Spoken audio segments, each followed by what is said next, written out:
जिस हृदय में प्रेम नहीं है वो हृदय भयभीत रहेगा ही। आम तौर से इसका ख्याल नहीं आता क्योंकि हम भय के साथ घृणा को सोचते हैं। घृणा भय का विरोध है, घृणा प्रेम का विरोध है, भय प्रेम का अभाव है।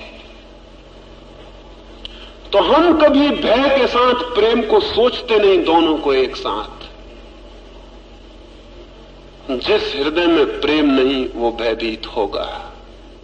और अगर आपने जीवन में कभी भी थोड़ा सा प्रेम अनुभव किया हो तो जो क्षण प्रेम का है वही क्षण अभय का, फियरलेसनेस का भी है। जिसके प्रति आपको प्रेम है उसके प्रति आपका भय समाप्त हो जाता है। एक नव युवक का विवाह हुआ था। वो अपनी नई नई विवाहित पत्नी को लेकर जहाज की यात्रा पर निकला है।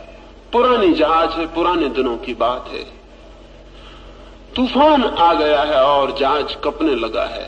अब डूबा तब डूबा होने लगा है, लेकिन वो युवक मौज से बैठा हुआ है। उसकी पत्नी घबरा गई है, कप रही है और उससे कहने लगी कि तुम इतने शांत बैठे हो और जहाज डूबने को है, मौत करीब मालूम होती है, तुम इतने निश्चिंत मालूम होते हो।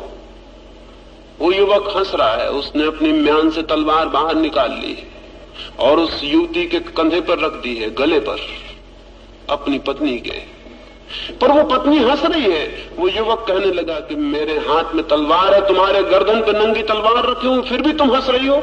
उस पत्नी ने कहा, मुझे तुमसे प्रेम है तो तुम्हारी तलवार से भय नहीं मालूम होता है। उस युवक ने कहा, मुझे परमात्मा से प्रेम है इसलिए उसके तूफान से भय नहीं मालूम होता है।